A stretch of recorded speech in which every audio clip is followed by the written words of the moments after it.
Hi there, welcome back. Right, let's get straight to Mikel Arteta. The Arsenal boss has been reflecting just now on what was a pretty good weekend for them. Since the win over Fulham at the weekend, just how pleased with you with that victory and the mentality you showed to get over the line? Well, very happy, obviously, and especially after international breaks, when you know that you have to again align and regroup everybody, and you could tell that in the first 10 minutes that we were a bit still getting that rhythm. But afterwards, I think watching the game back, that we deserve to win the game. There are things to improve, but we take the win and we move on now for the Champions League match. And just a question on fitness. Piero Hincapié trained before the match against Fulham, but wasn't in the squad. Saw him on the pitch earlier. Is he available for tomorrow? Yeah, he will be available, and I think that game came a bit too early for him, so he had another 2 very good sessions, and now he's ready to go. And coming up against Diego Simeone tomorrow, either one of the world's best managers. How highly do you rate him? Well, at the highest level. I mean, I think what he's done since he got to Atlético has been outstanding. Not only what he have achieved, but the way he's done it.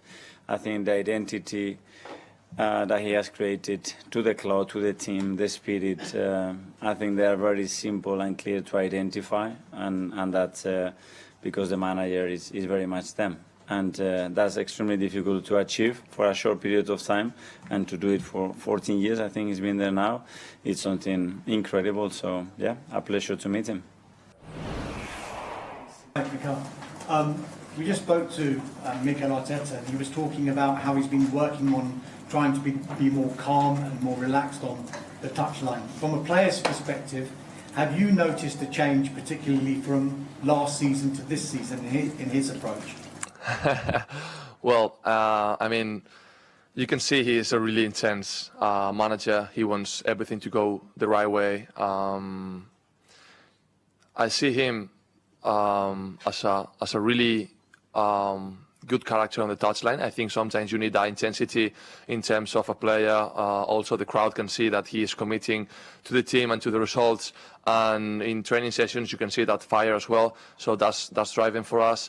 And yeah, it's amazing to have someone that can show that body language in a good way when he wants to push to push you to get better, but also in the difficult moments when he's calm and he can put the arm on your shoulder and say, hey, it's now time to be together and push. So yeah, I think he has done a great job lately in managing that character. Yeah.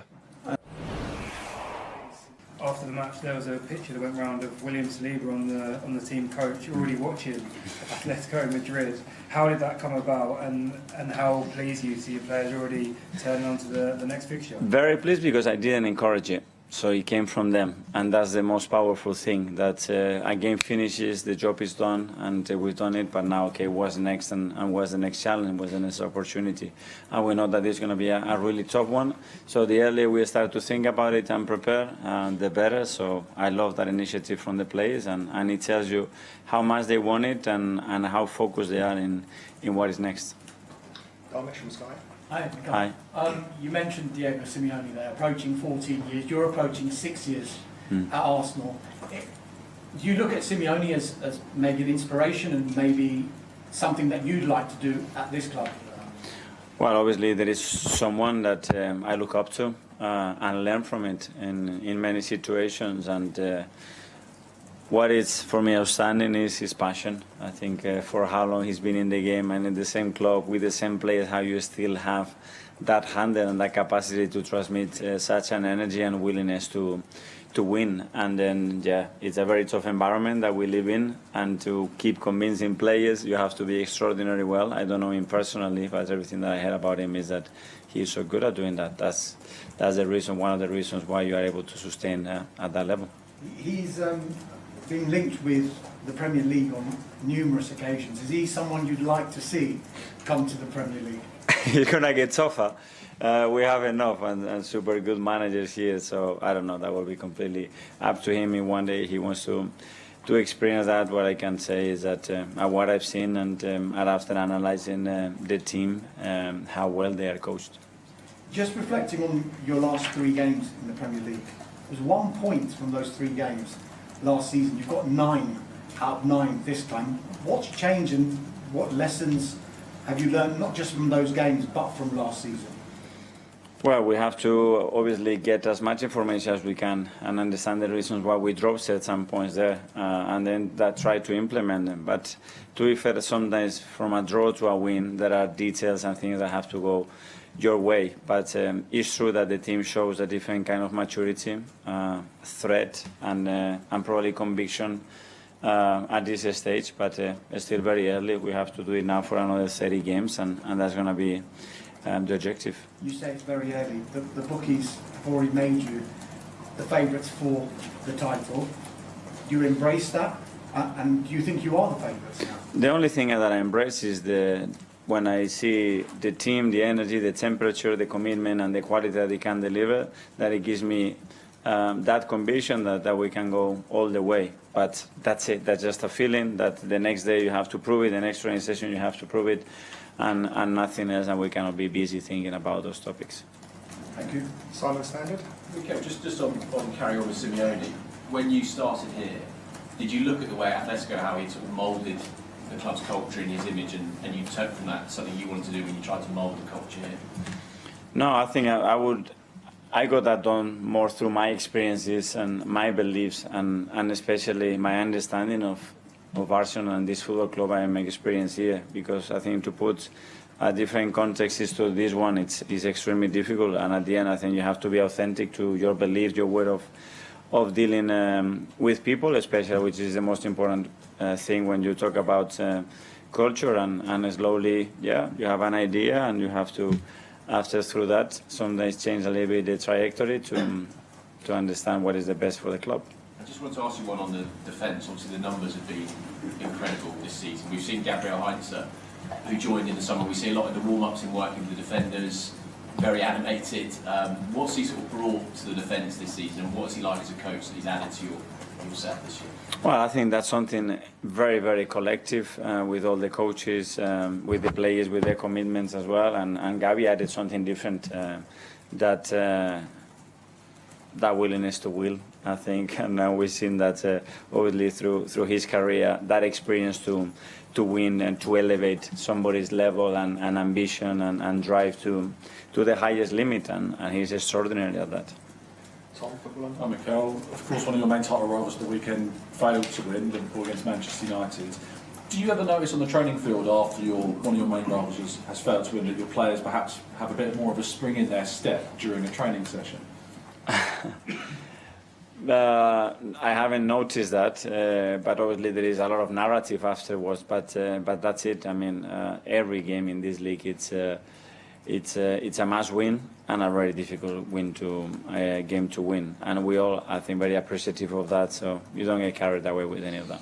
And just on Diego Simeone as well, when you come up against a manager who's been in place for such a long period of time, does that in any way make your preparation for perhaps what you might expect from them easier? Or, because there's so much data and so much evidence, does that in some ways make it harder to prepare for a game? Well, on this one, I think the hardest thing is the time that you have, basically a day when you can't really do much to prepare that. Obviously, understanding and the time that we have spent to analyze them and understand that. They have evolved as well for the team that they were probably a year ago to now, and how they can change as well in relation to the context of the match, which is something very specific for this team. And in order to after prepare the best way, yeah, you want to give them everything, but how you're able to simplify the information and make it as concrete, as clear as possible for being in the best position to implement what we want to do tomorrow. Hi, Mikel. Hi. Can you just give us an insight into what makes Diego Simeone's team so difficult to play against and break down? Well, first of all, the willingness to win. You can sense that in every single ball, in every single yard, the way they play. So it's about how they compete, and then after how they play. And I think there are two very different things. And in order to after analyze what they are, yeah, the level of organization is really high. The level of discipline is really high. And then they have acquired a lot of talent throughout the years that are very specific for the needs and the way they want to play, and they are very, very, very good at exploiting those opportunities. This season, it feels like momentum's really starting to build Yeah, I mean, amazing start of the season for us. I think there's always a lot of expectations on how the season starts. But to be honest, the most important thing is how it ends. It's good that we are in a good momentum now. The team is full of confidence and we are in a good streak at the minute. But obviously, this is a long journey. The good thing is we are mentally ready to approach it and give the best of us. You're one of the players in this team that are really good in the air. Arsenal are really good at set pieces. Do you think it helps that there's so many good players competing in training that you get better and better each week? Yeah, that's one of the secrets, definitely. We have an amazing squad this year. We've made a lot of signings which have bring the level even higher. And every training session is a challenge, and it's always good to have these good qualities around you that pushes you and makes you even better. So yeah, it's always good to push each other, and the whole level of the squad and individually the players is going to go upwards, and that's something that everyone will benefit from. It's Atletico Madrid tomorrow night. They were very interested in signing you as well before you came to Arsenal. Was there a chance that you could have ended up lining up for them against Arsenal tomorrow? And was it ever close, that move? Well, it's always rumours. There's always talks in transfer market window. So yeah, there's nothing new there for me. I know that every window is always a lot of speculation about it. But the thing I am most proud about is just to be around this family, be at this club, and yeah, I have started this journey one year ago, and I'm really happy to be here and to represent this club. Thank you. Hi Mikel, your numbers for Spain have gone up quite a lot recently. I think it's 6 goals in your last 4 matches. Does that in some ways come from your move to Arsenal? Has your improvement come from the national team in part of how you've been coached here as well? Well, in part for sure. I think the way we train here, the way we prepare every game and every training session makes you adapt to every situation on the pitch. And maybe in a different moment in my career, I wasn't used to be in the box as much. And obviously that time last year where I had to play as a striker, I think has helped me a lot in terms of identifying where to, position myself on the box, where are the weaknesses of the centre backs, what they like to do, what do they not. So yeah, I mean, every training session, every game is a chance to learn, a chance to improve, and I think I've used all those moments to become a threat now in the box, and I'm happy to be scoring goals, and hopefully I can keep doing it.